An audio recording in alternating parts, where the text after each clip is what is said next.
نستعينه ونستغفره ونؤمن به ونتوكل عليه ونعوذ بالله من شرور أنفسنا ومن سيئات أعمالنا من يهده الله فلا مضل له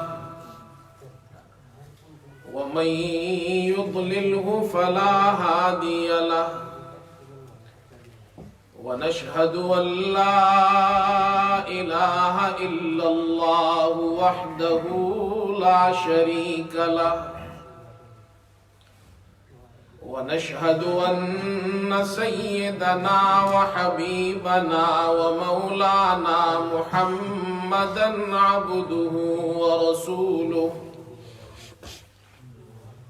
صلى الله تعالى على خير خلقه محمد وآله وأصحابه أجمعين أما بعد فأعوذ بالله من الشيطان الرجيم بسم الله الرحمن الرحيم كل نفس ذائقة الموت ثم إلينا ترجعون صدق الله مولانا العظيم. بزرگان محترم اور برادران عزیز، اللہ تعالیٰ نے دنیا میں انسان کو مختصر وقت کے لیے بھیجا ہے. کوئی بھی انسان دنیا میں ہمیشہ رہنے کے لیے نہیں آیا. جو بھی اس دنیا میں آیا ہے اسے ایک نہ ایک دن دنیا سے جانا ہے. کل نفس ذائقۃ الموت، ہر نفس کو موت کا مزہ چکھنا ہے. ثم الینا ترجعون، اللہ فرماتے پھر ہماری طرف تم لوٹائے جاؤ گے. دنیا میں کسی کو بھی ہمیشہ کے لیے یہاں نہیں رہنا. بہت مختصر زندگی ہے ہماری، اور خاص طور پر اس امت کے افراد کی زندگی تو نہایت ہی مختصر ہے.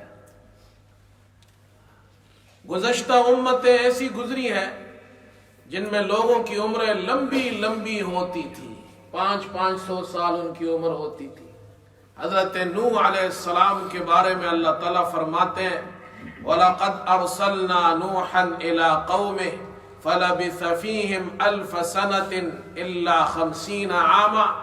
اللہ نے نوح علیہ السلام کو ان کی قوم کی طرف بھیجا. اللہ تعالیٰ فرماتے ہیں وہ اپنی قوم میں 950 سال رہے. اس کے مقابلے میں ہماری عمریں تو بہت کم ہے.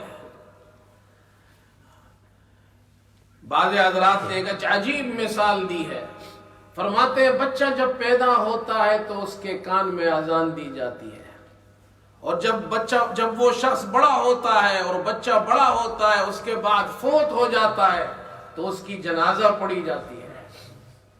تو اذان اور نماز جنازہ کے درمیان جتنا وقت ہے یہ اس کی زندگی ہے.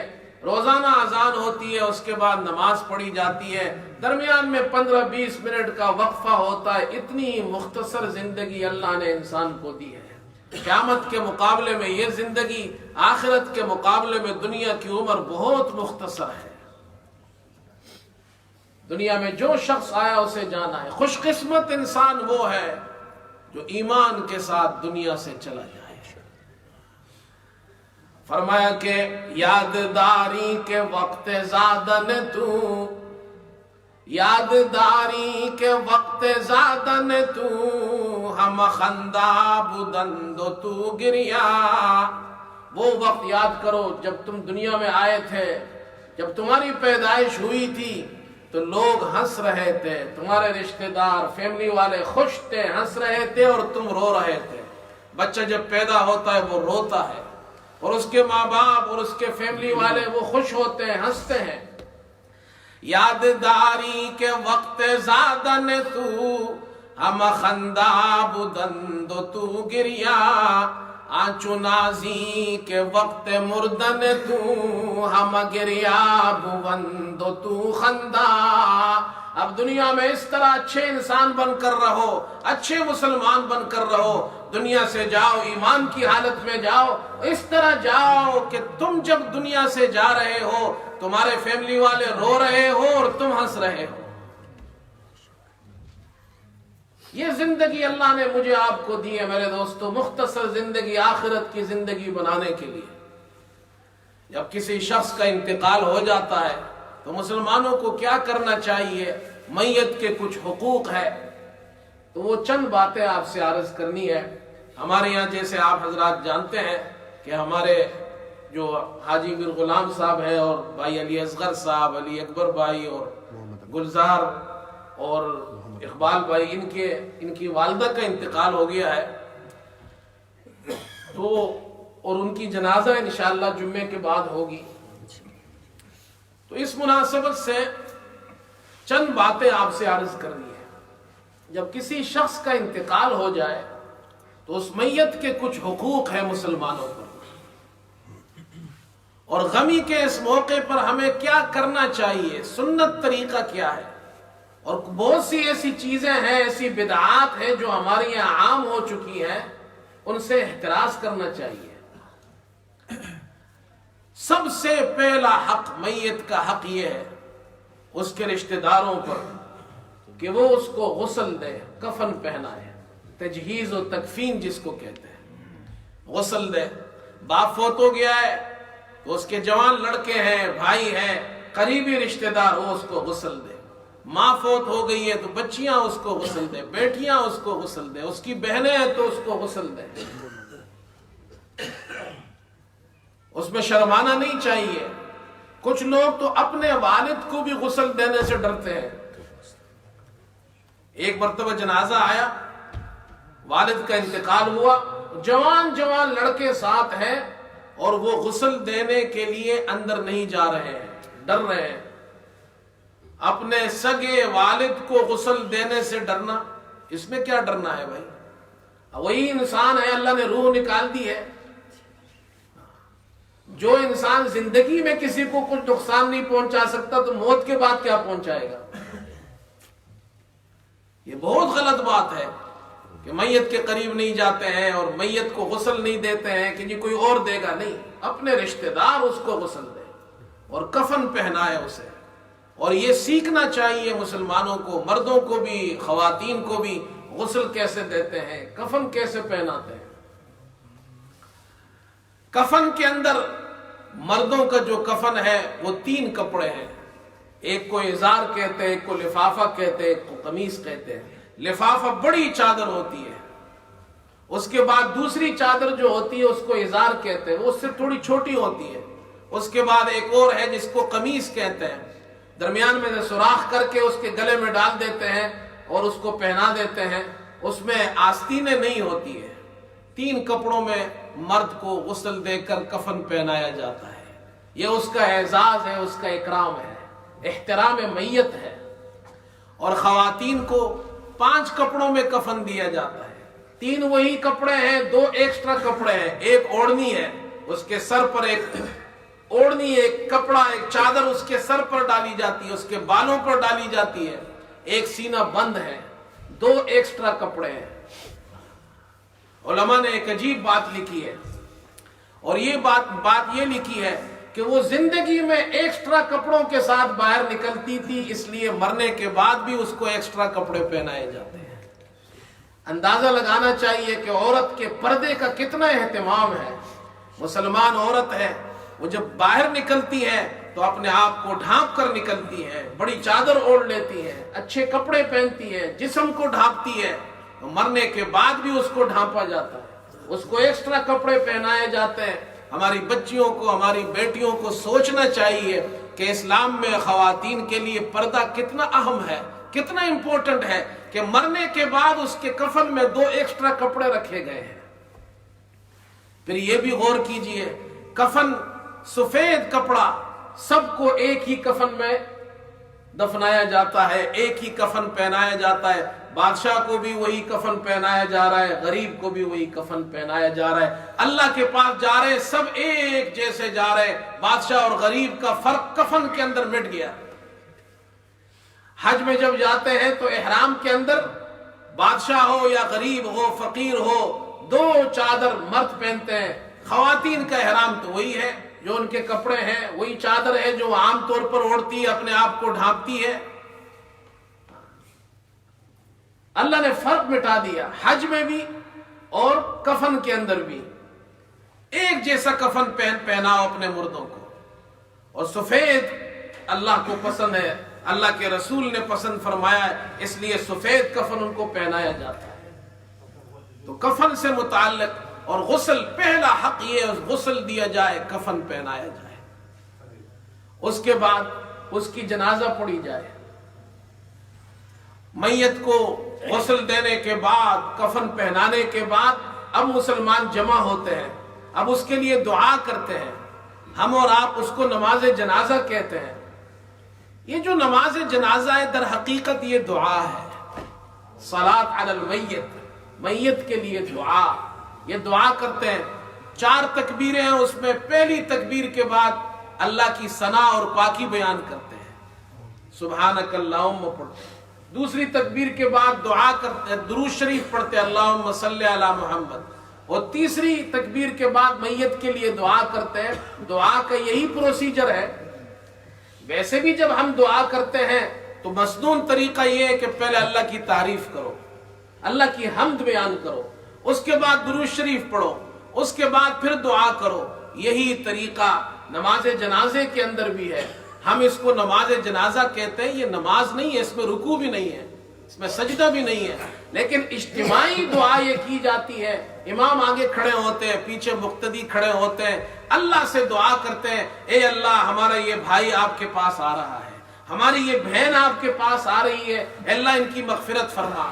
ایک حدیث میں آتا ہے رسول کریم صلی اللہ علیہ وسلم نے ارشاد فرمایا کہ جس کے جنازے میں 40 آدمی شریک ہو جائے، اور یہ روایت نقل کی ہے حضرت ابن عباس کے ایک غلام تھے، قریب ان کا نام تھا، تو ابن عباس کے بیٹے کا انتقال ہوا، تو انہوں نے ان قریب سے کہا باہر جا کر دیکھو کتنے آدمی جمع ہو گئے۔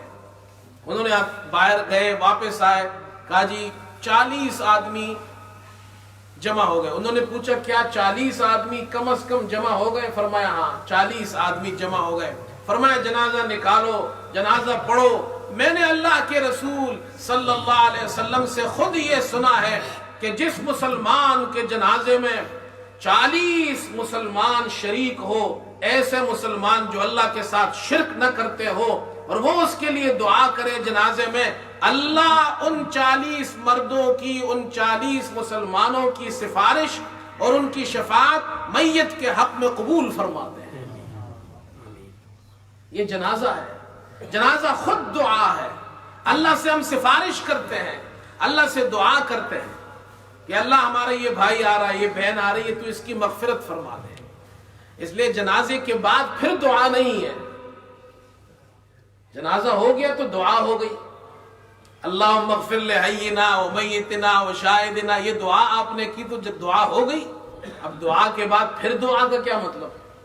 دعا تو ہو گئی ہے، اس لیے جنازے کے بعد پھر دعا نہیں ہے، اور اجتماعی دعا ہوئی ہے۔ امام صاحب کھڑے ہیں جنازے کے اندر اور وہ جنازہ پڑھاتے ہیں، پیچھے لوگ امام کے پیچھے 4 تکبیریں پڑھتے ہیں، اس کے بعد دعا بھی کرتے ہیں آخر میں، تیسری تکبیر کے بعد اللہم اغفر لحینا پڑھتے ہیں، چوتھی تکبیر کے بعد سلام پھیرتے ہیں، تو دعا ہو گئی۔ پھر دعا کا کیا مطلب ہے؟ کچھ لوگ جنازے کے بعد دعا کرتے ہیں۔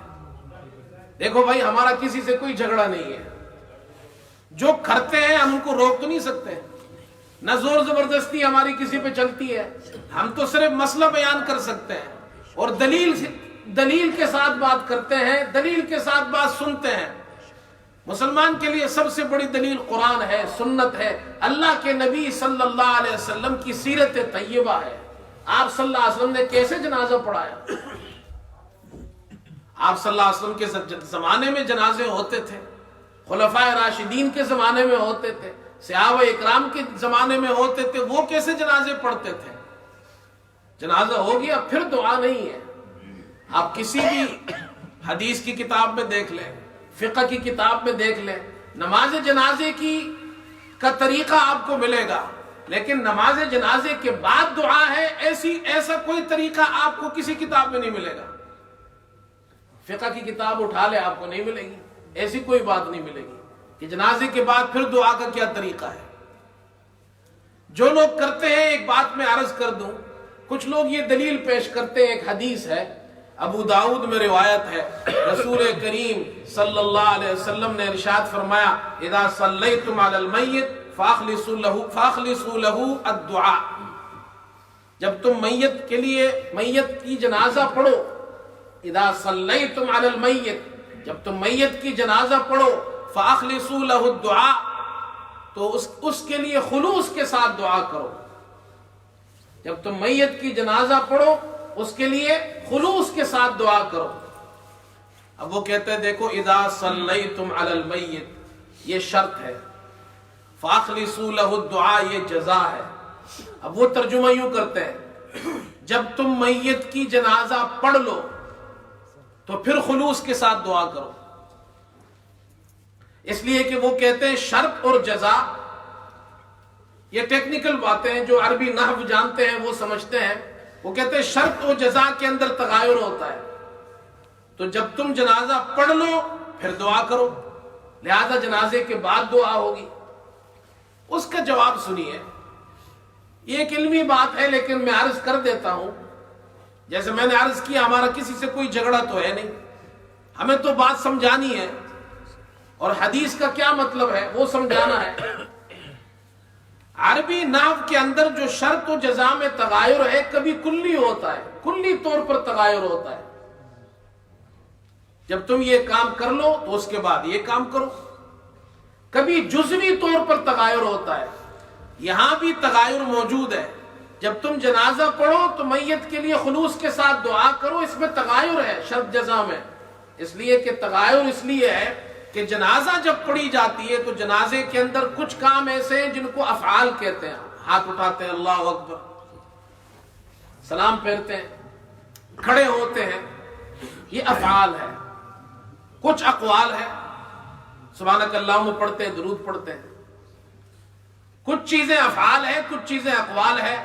اور پھر آپ نے فرمایا میت کے لیے خلوص کے ساتھ دعا کرو.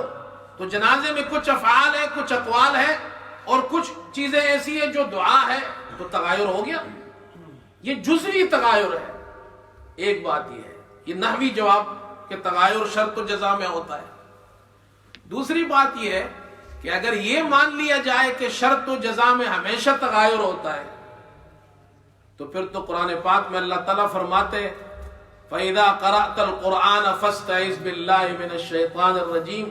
جب تم قرآن پڑھو تو فَاسْتَعِذْ بِاللَّهِ مِنَ الشَّيْطَانِ الرَّجِيمِ، تو اللہ سے پناہ مانگو. اعوذ باللہ من الشیطان الرجیم، فاستعذ باللہ من الشیطان الرجیم، شیطان رجیم کی پناہ مانگو کہ اللہ مجھے شیطان مردود سے بچا. یہ پناہ مانگو اللہ سے. اب اگر یہاں بھی کہا جائے کہ شرط پہلے جزا بعد میں ہے، اذا قرأت القرآن، جب تم قرآن پڑھ لو، قرآن پڑھنے کے بعد پھر اعوذ باللہ پڑھو. بولو بھائی، قرآن پڑھنے سے پہلے اعوذ باللہ پڑھتے ہیں، قرآن پڑھنے کے بعد پڑھتے ہیں؟ اگر آپ کہیں شرط پہلے ہے اور جزا بعد میں ہے، دونوں میں تغایر ہے، تو پھر تو قرآن پہلے پڑھنا پڑے گا اور اعوذ باللہ کب پڑھنی پڑے گی؟ بعد میں پڑھنی پڑے گی. تو نماز میں بھی پھر ایسے ہی ہوگا.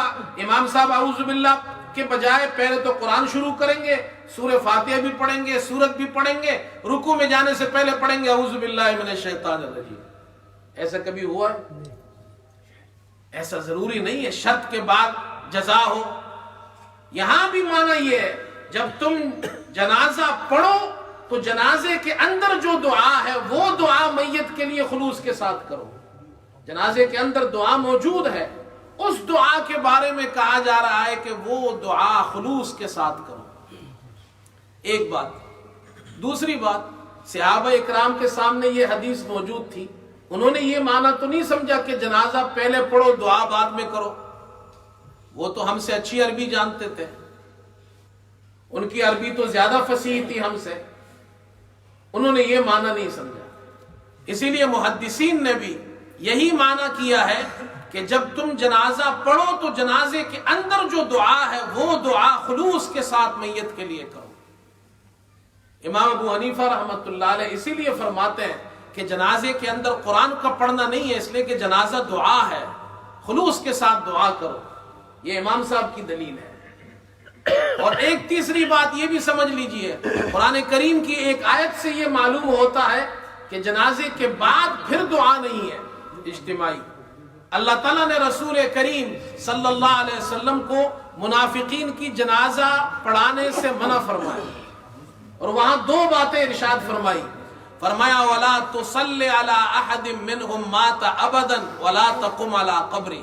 اے ہمارے پیغمبر، جب ان منافقین میں سے کوئی بھی مر جائے آپ ان کی جنازہ نہ پڑھائیں، پہلی بات.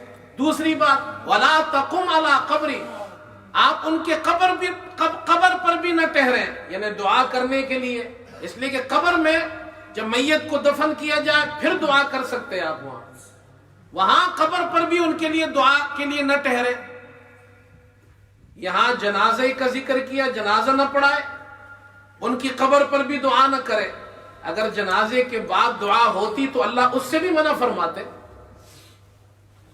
اگر جنازے کے بعد قبر پر میت کی دعا کے سے پہلے جنازے کی نماز کے بعد اور قبر پر دعا کے درمیان کوئی اور دعا ہوتی تو اللہ اس سے بھی منع فرماتے ہیں کہ منافقین کے لیے یہ والی دعا بھی مت کرو. معلوم ہوا درمیان میں کوئی دعا نہیں ہے. اس لیے جنازہ دعا ہے، جب آپ نے دعا کر لی دعا ہو گیا، دعا ہو گئی. اب اس کے بعد جنازے کو قبرستان لے جائے، میت کو دفن کیا جائے. رسول کریم صلی اللہ علیہ وسلم نے فضائل بیان کیے ہیں کہ وہ شخص جو جنازے کے ساتھ شریک ہوتا ہے، نماز جنازہ پڑھتا ہے، پھر قبرستان جاتا ہے، میت کو دفن کیا جاتا ہے، آپ نے فرمایا اور ایمان کے ساتھ اور ثواب کی نیت سے یہ کام کرتا ہے، اللہ کے لیے یہ کام کرتا ہے، دکھاوے کے لیے نہیں، اللہ کے لیے. اس لیے نہیں کہ یہ میرے باپ کے جنازے میں آیا تھا تو میں بھی اس کے باپ کے جنازے میں جاؤں گا، نہیں، اللہ کے لیے. کوئی بھی مسلمان ہو، کوئی غریب مر جائے محلے میں، اس کے جنازے میں بھی جانا چاہیے. جنازہ فرض کفایہ ہے، کچھ لوگ چلے جائیں تو باقیوں سے بھی وہ اللہ پاک وہ جو فریضہ ہے وہ سب سے اتار دیتے ہیں. لیکن کوشش کرنی چاہیے کہ محلے میں اگر کمزور لوگ ہیں ان کے جنازے میں بھی ہم جائیں، اور اس کا ثواب آپ صلی اللہ علیہ وسلم نے فرمایا جو ایمان کے ساتھ ثواب کی نیت سے جنازہ پڑھے، قبرستان تک جائے، اللہ کے رسول نے فرمایا اس کو 2 قیرات ثواب ملتا ہے، 2 قیرات. اور فرمایا 1 قیرات کا ثواب احد پہاڑ کے برابر ہے. اور جو جنازے میں شریک ہو، جنازہ پڑھے، قبرستان تک نہ جائے، فرمایا اس کو 1 قیرات کا ثواب ملتا ہے، 1 احد پہاڑ کے برابر. اتنا بڑا ثواب ہے. جب آپ جنازے کو لے کر جا رہے ہیں تو جنازے کو لے جاتے وقت یہ بلند آواز سے ذکر کرنے اور یہ اس کا بھی کوئی ثبوت نہیں ہے. اور ہمارے یہاں تو لوگ ذکر نہیں کرتے، آواز لگاتے کلمہ شہادت کلمہ شہادت. تو بھی کلمہ شہادت نہیں، آپ آہستہ آہستہ جائیں، ذکر کرتے رہے، اللہ کو یاد کرتے رہے. اللہ کو تو ہمیشہ ہر وقت یاد کر سکتے ہیں آپ، لیکن ایسی کوئی چیز ہے نہیں جو جنازے کے حصہ ہو، جنازے کے اندر شامل ہو، ایسی کوئی چیز نہیں ہے. اس کے بعد آپ میت کو دفن کرتے ہیں. میت کو دفن کرنے میں ایک بات یہ بھی یاد رکھیں کہ میت کو جب قبر کے اندر لٹائے تو مسنون طریقے سے لٹائے کہ اس کی پوری باڈی، اس کا جسم اس کو قبلے کی طرف رخ کر دے. جیسے ہم سوتے ہیں، دائیں ہاتھ پر سوتے ہیں، اس طرح اس کو قبلے کی طرف رخ کر کے لٹانا چاہیے. اس کے بعد جب کفن ہو جائے، دفن ہو جائے، پھر اس کے لیے دعا کریں۔ دعا آپ جب چاہیں کر سکتے ہیں میت کے لیے۔ میت کے لیے ایصال ثواب کا مسئلہ، یہ مسئلہ بھی سمجھ لیجئے۔ اہل سنت والجماعت اس بات کے قائل ہے کہ ایصال ثواب ہے۔ ایصال ثواب کیا ہے؟ آپ نے ایک نیک عمل کیا، یا اللہ اس کا ثواب میرے والد صاحب کی روح تک پہنچا دے، اللہ پاک اس کا ثواب پہنچا دیتے ہیں، اس کو ایصال ثواب کہتے ہیں۔ لیکن اس میں کچھ تفصیل ہے۔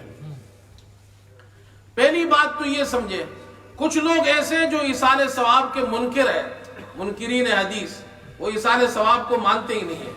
وہ کہتے ہیں ایصال ثواب نہیں ہوتا، بندہ چلا گیا، اس کے جو اعمال ہے وہی ہے، اب آپ اس کے لیے کوئی ایصال ثواب نہیں کر سکتے۔ وہ یہ دلیل پیش کرتے ہیں وَأَن لَيْسَ لِلْإِنسَانِ إِلَّا مَا سَعَى، انسان کے لیے وہی ہے جو اس نے کمائی کی، جو اس نے عمل کیا۔ آپ نے جو نماز پڑھی 2 رکعت، وہ آپ کا عمل ہے، وہ آپ کا ہے۔ قرآن میں اللہ فرما رہے ہیں وَأَن لَيْسَ لِلْإِنسَانِ إِلَّا مَا سَعَى، انسان کے لیے نہیں ہے مگر جو اس نے کیا ہے عمل، جو اس نے کمایا ہے، جو اس کا عمل ہے وہی اس کا ہے۔ تو یاد رکھیے، قرآن یہاں یہ بات سمجھا رہا ہے کہ جو انسان کا عمل ہے وہ اس کا اپنا عمل ہے، وہ کسی اور کا عمل نہیں ہے۔ قرآن اس بات کو منع نہیں کر رہا، اس بات کی تردید نہیں کر رہا کہ آپ اپنے عمل کا ایصال نہیں کر سکتے۔ 2 باتیں ہیں۔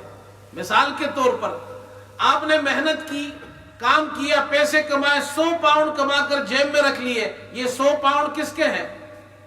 بولو بھائی، آپ کے ہیں، جس نے کمائے ہیں نا اس کے ہیں۔ یہ تو نہیں ہے کام کسی اور نے کیا ہے اور تنخواہ کسی اور کو ملے گی۔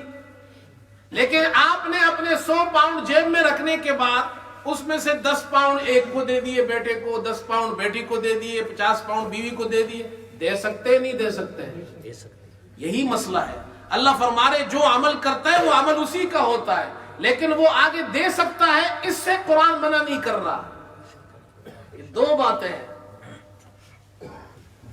دوسری بات یہ کہ ایصال ثواب آپ کیا کر سکتے ہیں، کتنا کر سکتے ہیں، کون سے اعمال کا کر سکتے ہیں، اس میں پھر تفصیل ہے۔ پہلی چیز، میت کے لیے آپ دعا کریں، دعا اس کو نفع دیتی ہے۔ قرآن پاک میں اللہ نے اس کا ذکر فرمایا، اللہ تعالیٰ نے صحابہ اکرام مہاجرین اور انصار کا ذکر فرمایا، اس کے بعد پھر امت کا ذکر فرمایا والذین جاءوا من بعدهم یقولون ربنا اغفر لنا ولإخواننا الذین سبقونا بالایمان، جو ان کے بعد آئے ہیں مسلمان، وہ یہ دعائیں کرتے ہیں اور یہ کہتے ہیں اے ہمارے رب ہمیں بخش دے اور ہمارے ان بھائیوں کو بھی بخش دے جو ہم سے پہلے ایمان کے ساتھ گزرے ہیں۔ وَلَا تَجْعَلْ فِي قُلُوبِنَا غِلًّا لِلَّذِينَ آمَنُوا، اور اے اللہ ہمارے دلوں میں ایمان والوں کے لیے کینہ مت رکھیے۔ مسلمان کے لیے دل میں کینہ رکھنا، اللہ تعالیٰ حکم دے رہے ہیں ان کے لیے دعا کرو، کینہ مت رکھو۔ اس لیے یہ دعا بھی کرو اے اللہ مسلمان کے لیے میرے دل میں کینہ ہو، یہ کینہ مت پیدا کیجئے۔ ربنا انک رؤوف الرحیم، اے ہمارے رب تو بڑا مہربان رحم کرنے والا ہے۔ یہ دعا ہم کرتے ہیں اموات کے لیے اور دعا کا ان کو فائدہ ہوتا ہے۔ اسی طرح کچھ عبادات مالی عبادات ہیں، مالی عبادت بھی آپ کریں تو اس کا ثواب بھی میت کو آپ پہنچا سکتے ہیں۔ مثال کے طور پر صدقہ کریں، خیرات کریں، اور یا اللہ اس کا ثواب پہنچا دے میت کو، اللہ پہنچا دیتے ہیں۔ ایک حدیث میں آتا ہے، بخاری شریف کی روایت ہے، حضرت عائشہ رضی اللہ عنہ فرماتی ہے ایک صحابی آئے، انہوں نے اللہ کے رسول صلی اللہ علیہ وسلم سے مسئلہ پوچھا، اے اللہ کے رسول میری اماں جان اچانک فوت ہو گئی، اگر ان کو موقع ملتا تو وہ ضرور وصیت کرتی صدقہ کرنے کی، کیا میں ان کی طرف سے صدقہ کر سکتا ہوں، ان کو ثواب ملے گا؟ آپ نے فرمایا ہاں، تم صدقہ بھی کر سکتے ہو، ان کو ثواب بھی ملے گا۔ اسی طرح بخاری شریف میں ایک روایت ہے عبداللہ ابن عباس رضی اللہ عنہما سے، ایک عورت آئی اور اس نے آ کر آپ صلی اللہ علیہ وسلم سے یہ عرض کی کہ اللہ کے رسول، میری ماں نے حج کی نظر مانی تھی لیکن فوت ہو گئی، کیا میں ان کی طرف سے حج کر سکتی ہوں؟ آپ نے فرمایا تمہاری اماں پر قرض ہوتا تم ادا نہیں کرتی، اللہ کا قرض زیادہ مستحق ہے کہ اس کو ادا کیا جائے۔ تو حج مالی بھی عبادت ہے، بدنی عبادت بھی ہے، یہ بھی کر سکتے ہیں۔ البتہ باقی جو نماز ہے وہ نفلی عبادات آپ کر سکتے ہیں، نفلی نماز میت کے لیے پڑھ سکتے ہیں، نفلی طواف کر سکتے ہیں۔ روزے کے اندر بعض فقہاء کہتے ہیں کہ روزہ بھی رکھ سکتے ہیں، البتہ ہمارے یہاں احناف کے یہاں روزہ ہو تو آپ اس کا کفارہ دے سکتے ہیں، جو فدیہ ہے اس کا، جو روزے کا فدیہ ہے وہ فدیہ آپ دے سکتے ہیں۔ اور جو فرض نمازیں اگر نہیں پڑھی ہیں تو ان کا بھی فدیہ دے سکتے ہیں۔ اب مسئلہ رہ گیا قرآن شریف، میت کے لیے قرآن خوانی کرنا۔ ہمارے یہاں جو قرآن خوانی کی جاتی ہے، اب ایک دو باتیں مجھے اس سلسلے میں عرض کرنی ہے۔ پہلی بات تو یہ ہے کہ اگر آپ قرآن پڑھتے ہیں، میت کے لیے ایصال ثواب کرتے ہیں، تو کیا یہ درست ہے؟ امام شافعی رحمت اللہ علیہ اور امام مالک رحمت اللہ علیہ وہ اس مسئلے میں اختلاف کرتے ہیں۔ وہ کہتے ہیں دعا آپ کر سکتے ہیں، صدقہ آپ کر سکتے ہیں، حج بھی کر سکتے ہیں، یہ عبادات جو احادیث میں ثابت ہیں، لیکن قرآن شریف کا ایصال ثواب امام شافعی اور امام مالک کے یہاں وہ نہیں ہے، ان کے یہاں نہیں ہے۔ امام ابو حنیفہ اور امام احمد بن حنبل رحمت اللہ علیہ کے یہاں میت کے لیے آپ قرآن پڑھ سکتے ہیں، جیسے آپ دیگر نفلی عبادت صدقہ خیرات کر سکتے ہیں، اس طرح یہ بھی کر سکتے ہیں۔ جب اس عبادت کا ثواب پہنچتا ہے تو اس کا بھی اللہ پہنچاتے ہیں۔ نفلی عبادت چاہے مالی ہو چاہے بدنی ہو، دعا بھی تو بدنی عبادت ہے، زبان سے آپ دعا کرتے ہیں ربنا اغفر لنا ولاخواننا الذین سبقونا بالایمان، جب آپ زبان سے دعا کرتے ہیں تو اسی زبان سے قرآن پڑھتے ہیں تو وہ ایصال ثواب بھی کر سکتے ہیں۔ بہرحال امام ابو حنیفہ اور امام احمد بن حنبل کے یہاں قرآن خوانی آپ قرآن پڑھ سکتے ہیں، لیکن اب سوال یہ کہ قرآن خوانی جو سویم کرنا ہے، تیسرے دن قرآن پڑھنا ہے، سب لوگوں کو جمع کرنا ہے، اس کے بعد پھر جناب دعوت کرنی ہے، یہ اور چیز ہے، اس کا ثبوت نہیں ہے۔ قرآن آپ پڑھیں، جتنا چاہے پڑھیں، جب چاہے آپ پڑھیں۔ میرے پاس ابھی کچھ دنوں پہلے ایک آدمی نے مسئلہ پوچھا کہ جی سویم کے بارے میں نے ان سے کہا، ہمارے ایک بزرگ ہیں، میں نے سمجھانے کے لیے ان کو کہا، اسی مسجد میں مسئلہ پوچھا انہوں نے، میں نے سمجھانے کے لیے ان کو یہ مثال دی، میں نے کہا کسی کا باپ اللہ نہ کرے قید ہو جائے اور وہ کہے جی ابھی تو میں اس کو آزاد نہیں کروں گا، تیسرے دن آزاد کروں گا۔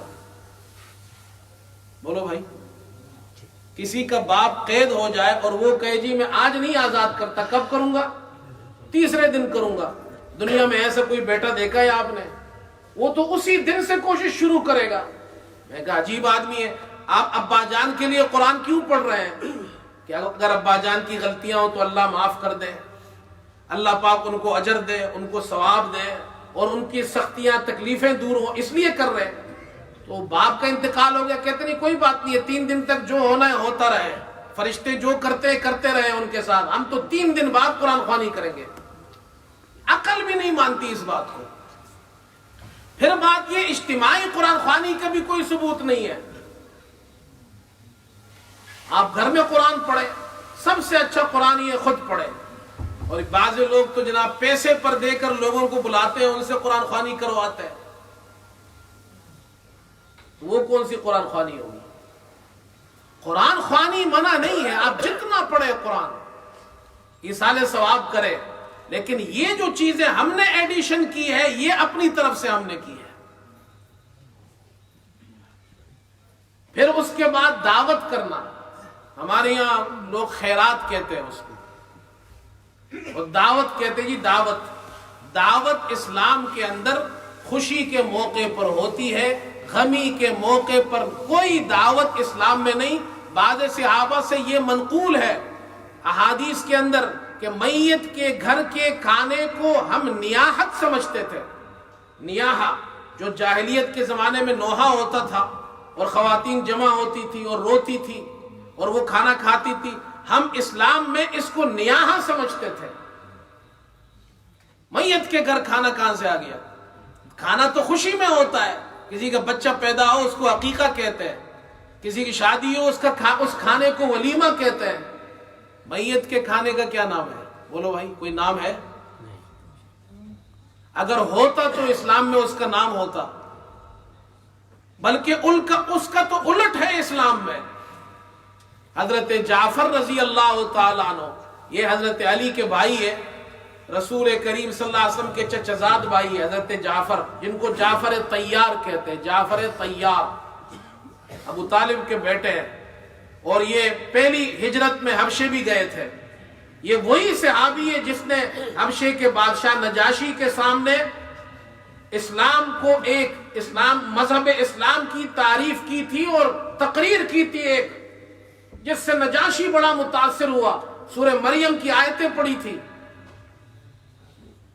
یہ حضرت جعفر طیار ہے۔ ان کو طیار کیوں کہتے ہیں؟ طیار اڑنے والا۔ یہ غزوہ موتا کے اندر شہید ہو گئے۔ غزوہ موتا، جنگ موتا۔ غزوہ تو اس لیے نہیں کہ حضور صلی اللہ علیہ وسلم خود اس پہ تشریف نہیں لے گئے، تو جنگ موتا کے اندر یہ شہید ہو گئے۔ آپ صلی اللہ علیہ وسلم نے حکم دیا تھا زید بن حارثہ، جھنڈا ان کے ہاتھ میں ہوگا، اور پھر ان کے بعد اگر وہ شہید ہو جائے تو پھر جو ہے جعفر کے ہاتھ میں ہوگا، پھر عبداللہ ابن رواحہ کے ہاتھ میں ہوگا، پھر اس کے بعد تم اپنا امیر اپنے لیے چن لینا۔ ایسا ہی ہوا،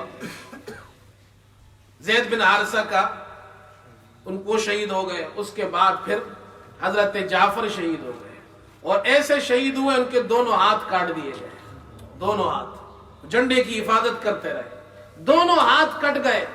آپ صلی اللہ علیہ وسلم کو اطلاع پہنچی، آپ نے فرمایا ابھی ابھی جبرائیل آئے اور جبرائیل نے مجھے یہ اطلاع دی ہے اللہ نے جعفر کو ان دو ہاتھوں کے عوض میں 2 پر عطا کر دیے ہیں، ان پروں کے ساتھ جنت میں اڑ رہے ہیں۔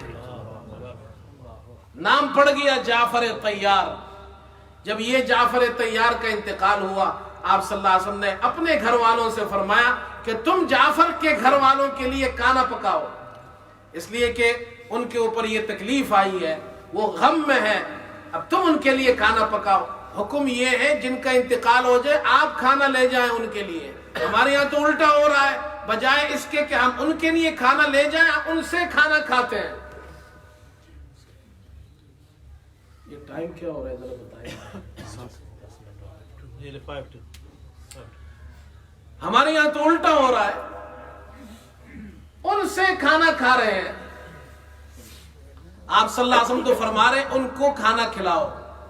علماء نے لکھا ہے کہ میت کے گھر والے غم میں ہوتے ہیں، اس لیے تم کھانا لے جاؤ 1 دن تک۔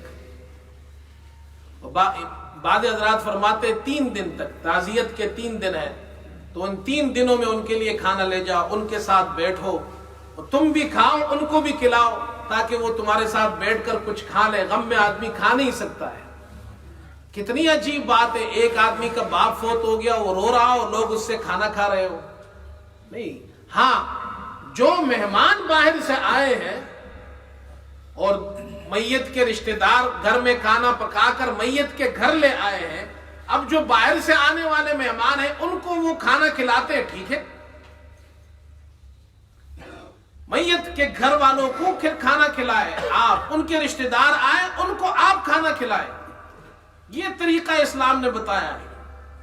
ایک بات یہ بھی سمجھ لے، کیا میت کے گھر والوں کے لیے کھانا پکانا جائز نہیں ہے؟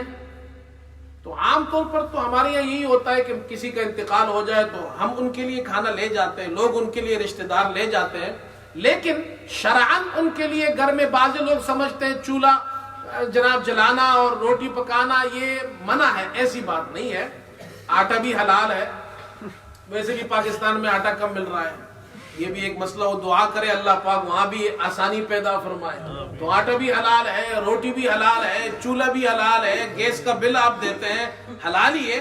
تو منع نہیں ہے کہ آپ پکا نہیں سکتے یا پکانا گناہ ہے، لیکن اللہ کے رسول صلی اللہ علیہ وسلم نے یہ تعلیمات دی ہے. ان کے یہاں غم ہوا ہے تم کھانا لے جاؤ.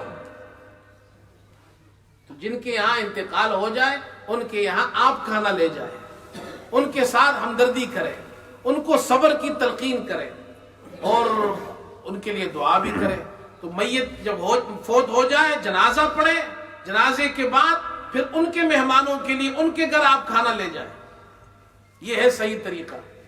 اور جو گھر والے ہیں وہ ایصال ثواب کرنا چاہتے ہیں ایصال ثواب کریں، قرآن شریف پڑھیں.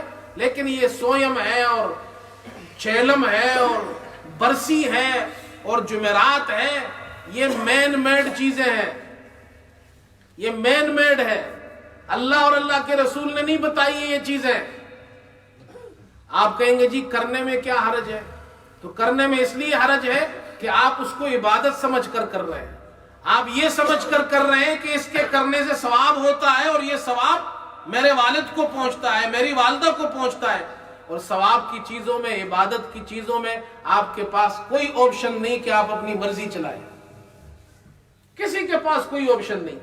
مثال کے طور پر ایک آدمی کہتا ہے جی میں اپنے والد کو نفل نماز پڑھ کے بخشنا چاہتا ہوں، تو ایک رکعت کے اندر دو سجدے کے بجائے 10 سجدے کرے. جی تم 2 کرتے ہو میں 10 کرتا ہوں، زیادہ ثواب ملے گا زیادہ ثواب؟ جو ثواب ہے وہ بھی نہیں ملے گا، الٹا گناہ ہوگا. اس لیے کہ آپ کو اپنی مرضی نہیں ہے عبادت کے اندر. عبادت کے کاموں میں آپ کی مرضی نہیں ہے، ثواب کے کاموں میں آپ کی مرضی نہیں چلتی ہے. اللہ کے رسول صلی اللہ علیہ وسلم نے ہمیں غمی کا طریقہ بھی بتایا ہے، خوشیوں کا طریقہ بھی بتایا ہے. ہمیں اپنی مرضی پر نہیں چھوڑا ہے. قرآن شریف آپ پڑھیں. میں تو ساتھیوں سے کہتا ہوں جن کے والدین کا انتقال ہو گیا ہے، ایصال ثواب کرنا چاہتے ہیں، ایک عادت بنا لیجئے، روزانہ کم از کم 3 مرتبہ سورہ اخلاص پڑھیں، قل هو اللہ احد. حدیث میں آتا ہے 1 مرتبہ قل هو اللہ پڑھنے کا ثواب 1/3 قرآن کے برابر ہے، 1/3 آف دا قرآن، 10 سپاروں کے برابر. 3 مرتبہ پڑھ لو، پورے قرآن پڑھنے کا ثواب ملتا ہے. یہ تفضلی ثواب ہے، یہ اللہ کی طرف سے انعام ہے، گفٹ ہے. اس کا یہ مطلب نہیں ہے کہ قرآن نہیں پڑھنا چاہیے، قرآن کا اپنا حق ہے، اس کو پڑھنا چاہیے. لیکن اگر آپ مصروف ہیں تو چلتے پھرتے بھی 3 مرتبہ سورہ اخلاص پڑھنے کی عادت بنا لیں. روزانہ اپنے والدین کو بھیجیں، آپ کی طرف سے روزانہ ایک قرآن کا تحفہ ان کو پہنچے گا. یہ ہم کیوں نہیں کرتے؟ نماز کے بعد ان کے لیے دعائیں کریں، ان کو آپ کی دعائیں پہنچے گی. صدقہ اور خیرات کریں. اچھا یہ ہمارے یہاں جو میت کے بعد جو کھانا ہوتا ہے وہ تو اس میں غریب لوگ ہوتے ہیں، امیر لوگ ہوتے ہیں. یہ جو انگلینڈ میں لوگ سویم کرتے ہیں اس میں غریب لوگ ہوتے ہیں. یہاں کون سا غریب ہے؟ سارے امیر لوگ بیٹھے ہیں، سارے جناب کیا مالدار لوگ بیٹھے کھا رہے ہیں. تو ثواب کہاں سے ہوا؟ یہ تو صرف اس لیے کیا جاتا ہے کہ جی ہم نے دوسروں کا کھایا ہے تو ہمیں بھی تو کھلانا ہے. یاد رکھو بھائی یہ ہمارا رواج ہے، اسلام سے اس کا کوئی تعلق نہیں ہے. مجھے آپ سے کوئی جھگڑا تو نہیں ہے، نہ کسی اور سے کوئی جھگڑا ہے. مجھے کیا جھگڑا ہے؟ کوئی آدمی 2 روٹی کھائے، 3 کھائے، 4 کھائے، مجھے تو کوئی جھگڑا نہیں ہے. میں تو آپ کو سمجھا رہا ہوں اگر آپ کو واقعی اپنے والد کو، والدین کو ثواب پہنچانا ہے، کھانا کھلانا بھی ضروری نہیں ہے. آپ غریب کو گھر بنا کر دے دے، اس کے گھر چھت ٹپک رہی ہے چھت ٹھیک کر کے دے دے، کپڑے نہیں ہے تو کپڑے دے دے، کھانا نہیں ہے تو کھانا دے دے، علاج کے پیسے نہیں ہے علاج کرا دے. یا اللہ اس کا ثواب اماں جان تک پہنچا، ابا جان تک پہنچا. وہاں آپ نے گاؤں میں مدد کی، اللہ اوپر ثواب پہنچا دیتا ہے. یہ کام کریں جو کرنے کے. اللہ ہم سب کو عمل کی توفیق عطا فرمائے. انشاءاللہ نماز کے بعد، جمعے کی نماز کے بعد جنازہ ہوگا، آپ تمام حضرات شرکت فرمائے. وآخر دعوانا الحمدللہ رب العالمین.